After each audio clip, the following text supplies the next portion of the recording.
All right, this is my educational video for Derek and his mom in regards to type 1 diabetes.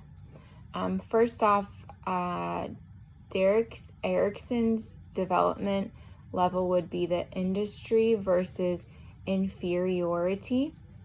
The considerations that you would take for a child that's 12 in regards to teaching would be, first off, be supportive, don't be too pushy, figure out his developmental age. He might be really smart and you can use different terms. Also, kids at this age should be learning how to take on some of their diabetic needs.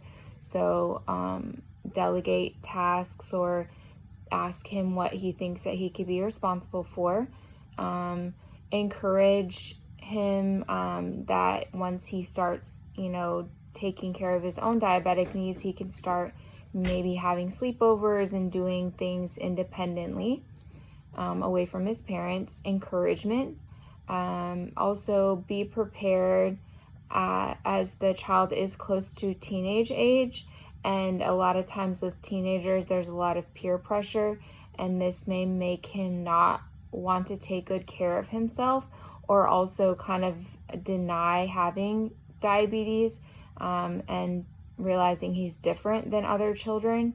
So you want to make sure that you incorporate those factors.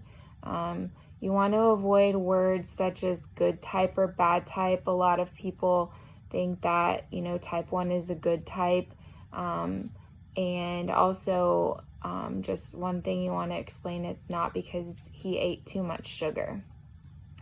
We need to fully explain his condition in terms so he can understand it. Just explain to him, first and foremost, there's lots of children in the world with type 1 diabetes that live happy and healthy lives. Just explain to him kind of what happens when you eat food. It goes into your digestive system or your stomach or tummy. It breaks down those foods into nutrients, and that helps keep you healthy and strong. The nutrients are broken down even further into little pieces of sugar called glucose, and those are kind of like little energy balls that help you run around, move fast. The glucose moves into your small intestines while your body digests your food. Your pancreas, which is a large, flat, round, or it's found behind your tummy. This releases a hormone called insulin. Glucose and insulin have a little party inside your small intestines, which is a long, skinny tube in which your stomach lets the nutrients go into the small intestines. And at that point is when the nutrients are kind of pumped through your blood around, your heart pumps them around your body. The insulin kind of acts like a key holder for the glucose to get inside your cells. Glucose energizes you and keeps you up and running, and people with diabetes, their body can't make insulin or necessarily use it in the correct way. Glucose builds up in your bloodstream and can make you very sick. So even though we need that, too much of it's bad. The body kind of fights against itself. So diabetes type 1 is an autoimmune disorder, a disease, and it's not necessarily, there's no cure for it, but there are treatments. So in order to get insulin into your bloodstream, you have to sometimes take some small, painless little shots in the form of insulin. So this is my little injection. You can inject in the back of the arm or the belly or the thighs. And there's different types of needles and medications for insulin. Also, you must check your blood sugar daily, and that's just a tiny little amount of blood that you kind of prick your finger with, and it's kind of like you are going to place your blood on a glucose monitor, kind of like a video game, and you want to get numbers between 80 to 120. That's kind of your target range. So you want to win with those numbers.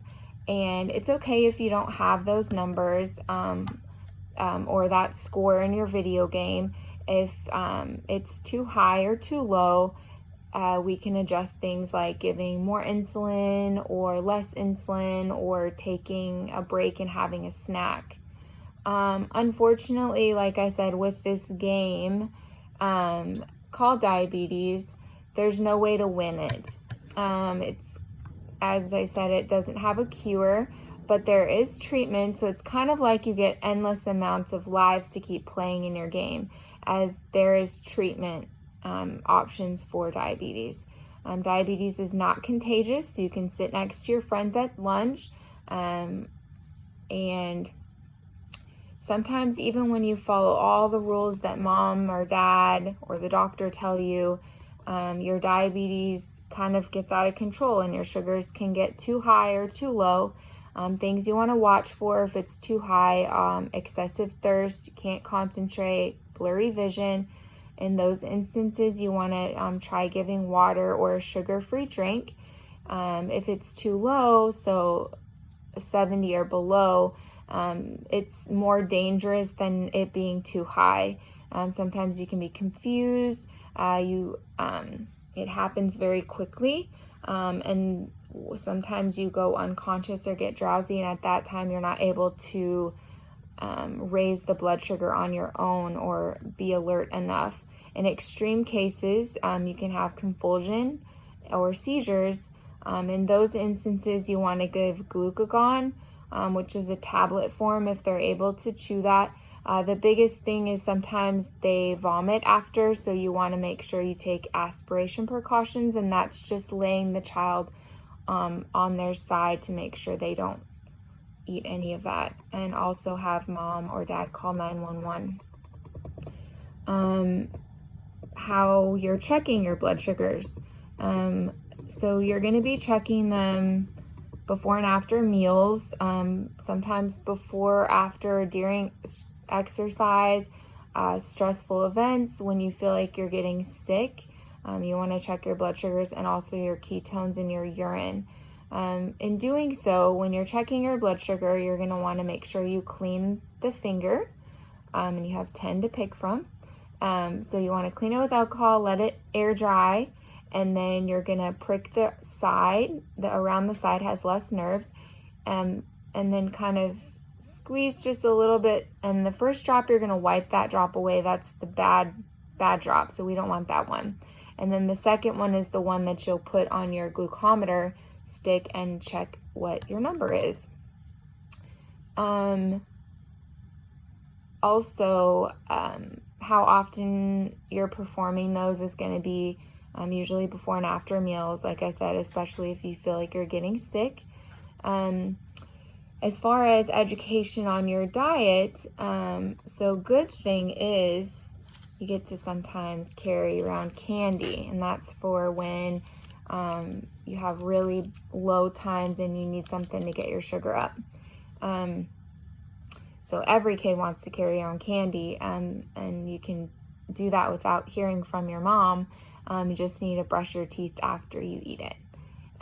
Also, there's no special foods or supplements. Timing of food consumption must match the timing and action of the insulin prescribed.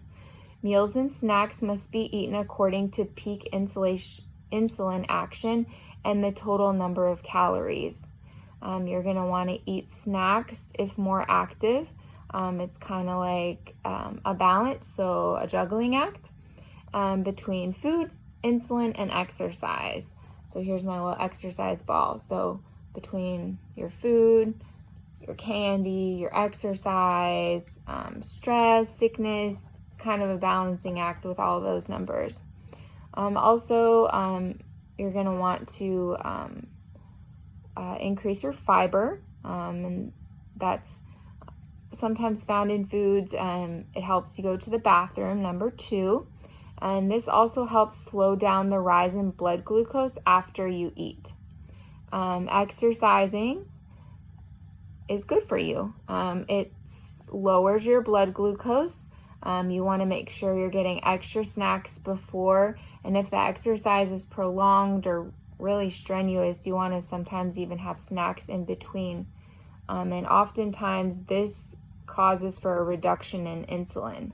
So you want to check your blood sugars. You might not need insulin.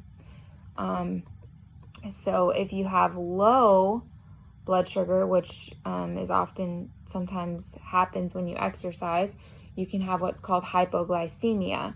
In that sense, quickly to get your blood sugar up, you want to have something to drink, usually like orange juice or milk. And then following that, you want to have like peanut butter or crackers that will sustain the blood sugar longer. Also, if you're in really big need and you just need to get some sugar, you can just do a tablespoon of pure sugar, and then the simple carb. If you're unsure, because a lot of symptoms of hypo and hyperglycemia, so low and high, are kind of the same. Sometimes they're just their level of consciousness is off, they're kind of tired. If you give them that simple carb like the crackers, you might realize what it was, if it was too high or too low in emergency situations. Good things to eat obviously are fruits, vegetables, fish, nuts, beans, and whole grains, but there's not necessarily any special food needed. Just stay away from the concentrated sweets unless you're having like a super low blood sugar. And those are cookies and cakes and things like that. And that's just because you have an increased risk of atherosclerosis, which is your veins and arteries, or your arteries are hardened. They have yucky stuff on the inside, and you don't want that. Teaching materials that I could use for you, Derek, would be video games, obviously, or correlate those. Also, investigate things that he likes, hobbies, and tie things together. YouTube videos, books with terminology that's on his level, movies of perhaps other children with diabetes, pamphlets, also referencing things that interest him or connect him, or also challenge him. I think that how I'll check, one way to check for if Derek's mom and him understand the teaching that I've gone through today would be simply, first off, feedback. Also, watching them perform, like the blood glucose, administering insulin, and having them explain it back to me in terms how they understand it, allowing them to ask questions, and also maybe pretending that I'm the patient and they have to teach me. Now I'm going to evaluate my teaching skills in terms of strengths and weaknesses. I like that I incorporated fun stuff, pictures and things that, kids can remember, candy. I think that because there's so much information on diabetes, I, wasn't sure where to input information and where to pinpoint it, and it's just a very broad topic, and there's multiple complications. Diabetes affects all parts of the body. You can have DKA, and so there's a lot of information on diabetes, and obviously without having a patient to talk to directly, it's hard to figure out what points I missed or where they may have questions. Thanks for listening to my video.